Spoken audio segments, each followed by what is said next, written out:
जैसे यहाँ पर देखिए इनका हिंदी में जो परसेंटाइल स्कोर है वो 35 है, यानी बहुत ही खराब नंबर है देखा जाए तो। और नॉर्मलाइजेशन भी मार्क्स बहुत ही बढ़िया है, इनका 100% सीट मिल जाएगा, इसकी गारंटी है, चाहे कोई भी कॉलेज में एडमिशन ये करवाते हैं।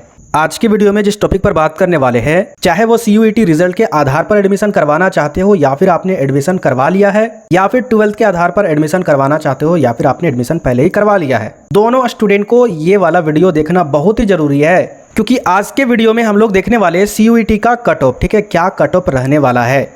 साथ ही साथ कुछ स्टूडेंट का स्कोर कार्ड के द्वारा एनालिसिस भी करेंगे, सटीक जानकारी देंगे कि आप एडमिशन करवा सकते हो, कितने मार्क्स में आपका एडमिशन होगा CUET के रिजल्ट के आधार पर, या फिर आप 12th के एग्जाम के बेसिस पर ही करवाओगे। सबसे पहले मैं आपको कुछ यूनिवर्सिटी का नोटिफिकेशन दिखाता हूँ, ठीक है, उसके बाद आपको पता चलेगा कि हाँ करवाना चाहिए या फिर नहीं करवाना चाहिए।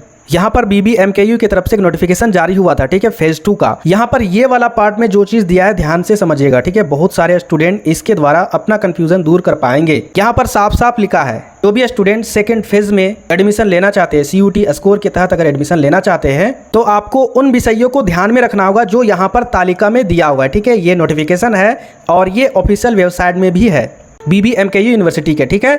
यहाँ पर ये क्या तालिका है, ये चीज मैंने पहले भी वीडियो में डिस्कस किया था। तो आपने CUET का फॉर्म भरा होगा, उसके अकॉर्डिंग सारे यूनिवर्सिटी आपका सब्जेक्ट कॉम्बिनेशन रिलीज कर दिया था। अगर आप इस सब्जेक्ट को लोगे तभी आप ये सब्जेक्ट का ऑनर्स पेपर यानी मेजर पेपर रख पाओगे। जैसे यहाँ पर जिनको अगर हिंदी से एडमिशन करवाना है, उनका मेजर पेपर होगा इस BBMKU यूनिवर्सिटी में, तो उसका जो लैंग्वेज पेपर एक पेपर होगा, दूसरा पेपर जनरल टेस्ट होगा। इसके अलावा कोई भी डोमेन पेपर का यहाँ पर जिक्र नहीं किया गया है। तो जो भी अगर हिंदी ऑनर्स लेना चाहते हैं, यहाँ पर 2 पेपर का कॉम्बिनेशन दिया गया है, यानी आपको चांसलर पोर्टल में CUET का जो मार्क्स फिल करना होगा वो एक हिंदी का और जनरल टेस्ट का। इसके अलावा भी आपने अगर डोमेन पेपर दिया है तो कर सकते हो, लेकिन उस सब्जेक्ट का मार्क्स मेरिट के लिए नहीं इन्वॉल्व किया जाएगा। आप कर सकते हो, आपकी मर्जी। यहाँ पर साफ साफ यही चीज दिया गया है। इसी प्रकार अगर इंग्लिश ऑनर्स जो रखना चाहते हैं यानी मेजर पेपर, उसके लिए यहाँ पर देखिए एक आपका लैंग्वेज पेपर में इंग्लिश होना जरूरी है, साथ ही साथ एक जनरल टेस्ट वाला पेपर भी जरूरी है। इन दोनों का मार्क्स आप वहां पर फिल कर दीजिएगा और सबमिट कर देना है। इसी प्रकार बहुत सारे मेजर पेपर का यहाँ पर कॉम्बिनेशन दिया है। ये कॉम्बिनेशन CUET के फॉर्म फिलअप करते समय भी मैंने बताया था वीडियो में। तो अगर आपका यहाँ पर कॉम्बिनेशन बनता है, आप यहाँ पर खुद से देख सकते हो आपके द्वारा मेजर पेपर जो सिलेक्ट किया है उस विषय का यहाँ पर क्या सब्जेक्ट यहाँ पर मांगा जा रहा है CUET के एग्जाम वाले स्कोर के लिए। अगर उस सब्जेक्ट का आपका कॉम्बिनेशन है, यानी उसका एग्जाम आपने CUET में दिया है, तो आप वहां पर भर सकते हो फॉर्म। लेकिन जो स्टूडेंट जिनका एक सब्जेक्ट छूट गया है वो क्या करेंगे?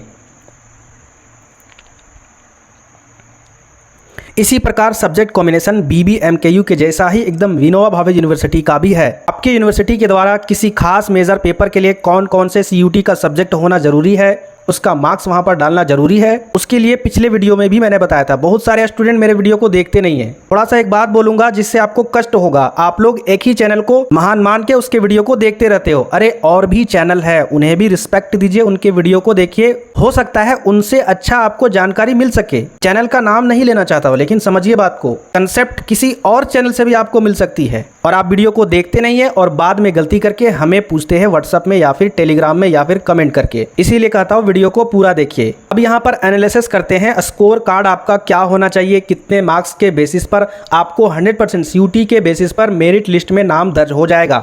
इसके लिए मैंने अपने चैनल पर एक एक्सपेरिमेंट किया हुआ था। कम्युनिटी पोस्ट में मैंने एक पोस्ट डाला था जिसमें स्टूडेंट से पूछा था कि डियर स्टूडेंट्स, आपका CUET UG 2023 में टोटल मार्क्स में कितना आया है, प्लीज़ अपना मार्क्स यहाँ पर बताइएगा। तो यहाँ पर देखिए 150 से लेकर 300 के बीच में 66% स्टूडेंट का मार्क्स आया है। 300 से 400 के बीच में 17% स्टूडेंट का मार्क्स आया है। 400 से 500 के बीच में 9% मार्क्स आया है और 500 से 600 के बीच में यानी 500 से प्लस के बीच में यहाँ पर देखिए 7% स्टूडेंट का आया है। तो यहाँ पर साफ साफ आपको नज़र आ रहा होगा, जो स्टूडेंट 300 से प्लस में है, ठीक है, यानी सीधा 500-600 तक है, उनका 100% स्टेट यूनिवर्सिटी में तो बिल्कुल भी नहीं रुकेगा, आपका एडमिशन 100% होगा, ठीक है। क्योंकि यहाँ पर देखिए 17% ही स्टूडेंट है जो इतना मार्क्स लाए हैं और यहाँ पर देखिए कितने स्टूडेंट वोट किए हैं, तो 1900 स्टूडेंट, लगभग 2000 के अप्रोक्स में मान लीजिए।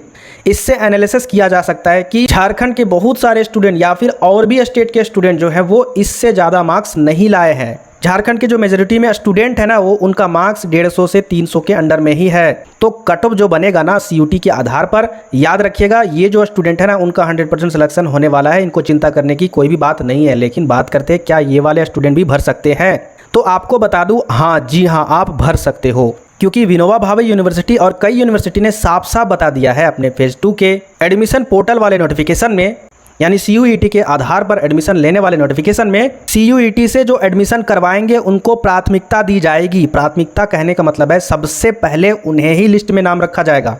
भाई उन्होंने सीयूटी का एग्जाम दिया है, मेहनत से एग्जाम सेंटर जाकर एग्जाम दिए हैं, तो उनको प्राथमिकता 100% दी जाएगी। और अगर सीटें बच जाती है, अगर गवर्नमेंट में सीटें बच जाती है, तो 12th के आधार पर जिनका अच्छा मार्क्स होगा, जैसे 70% से अगर जिनका अधिक होगा, 60% से जिनका अधिक होगा, उन स्टूडेंट का फिर मेरिट लिस्ट में नाम आएगा। लेकिन हाँ, बैकअप के लिए एक कॉलेज प्राइवेट कॉलेज जरूर रख लीजिएगा। गवर्नमेंट में अगर आपको सीटें नहीं मिलेगी तो प्राइवेट में 100% आपको मिल जाएगी। अब बात कर लेते हैं जिनका एब्सेंट था, उनकी तो कोई गलती नहीं, उन्होंने फॉर्म भी फिलअप किया था सीयूटी के एग्ज़ाम के तहत। उनका एनटीए के गलती के कारण एग्जाम सेंटर दूर हो गया, एडमिट कार्ड नहीं आने के कारण उनका एग्जाम नहीं हुआ। 2 पेपर का तो एग्जाम दिए लेकिन तीसरा पेपर छूट गया। तो इन सभी स्टूडेंट का एडमिशन तो बिल्कुल भी नहीं होगा, ठीक है, चांस बहुत ही कम है, क्योंकि आपका जो सब्जेक्ट यूनिवर्सिटी मांग रहा है वो वाला सब्जेक्ट तो आपका है ही नहीं। 2 सब्जेक्ट है लेकिन एक सब्जेक्ट छूट जा रहा है। इस सिचुएशन में आप 12th के आधार पर एडमिशन करवा दीजिए चांसलर पोर्टल से। बैकअप के लिए आपको एक प्राइवेट कॉलेज जरूर रख लीजिएगा, ठीक है, माना कि फीस लग रहा है ज़्यादा, लेकिन कम से कम एक कॉलेज जरूर रख लीजिएगा प्राइवेट में, ताकि आपको वहाँ पर एडमिशन मिल सके। अब कुछ यहाँ पर स्टूडेंट है जिनका मार्क्स के बेसिस पर मैं आपको बताना चाहूँगा क्या ये एडमिशन करवा सकते हैं या फिर नहीं करवा सकते सीयूईटी के एग्जाम के तहत। देख लीजिए यहाँ पर पूरे डिटेल से मैं आपको बताऊंगा और इसके द्वारा आप खुद को भी एनालिसिस कर सकते हो, ठीक है। जैसे यहाँ पर देखिए इनका हिंदी में जो परसेंटाइल स्कोर है वो 35 है, यानी बहुत ही खराब नंबर है देखा जाए तो। और इनका जो इन फिगर मार्क्स है यानी नॉर्मलाइजेशन मार्क वो आपका 69, हिस्ट्री है इसका 89, ये अच्छा परसेंटाइल है। उसके बाद 134 इसका नॉर्मलाइजेशन मार्क्स है। जनरल टेस्ट इनका बहुत ख़राब है ये परसेंटाइल, और मार्क्स भी यहाँ पर देखिए 37 बहुत ही ख़राब है। तो ये क्या एडमिशन करवा सकते हैं? तो बिल्कुल करवा सकते हैं, कोई दिक्कत नहीं है, ठीक है। लेकिन आप सोचोगे कि नहीं मेजर पेपर में हिंदी रखूंगा, तो आपका कभी भी कट ऑफ नहीं पार करेगा हिंदी के मेजर पेपर में। क्यों? इसका परसेंटाइल भी खराब है और नॉर्मलाइजेशन मार्क्स भी घटिया है। इसलिए आपको क्या करना है, इसमें जितना अच्छा परसेंटाइल होगा, जैसे आप हिस्ट्री ऑनर्स रख सकते हो, इसका नॉर्मलाइजेशन मार्क्स भी बहुत अच्छा है। हालांकि आपको तीनों पेपर का मार्क्स फिल करना होगा चांसलर पोर्टल में, क्योंकि कॉम्बिनेशन तो यही मांगा जा रहा है।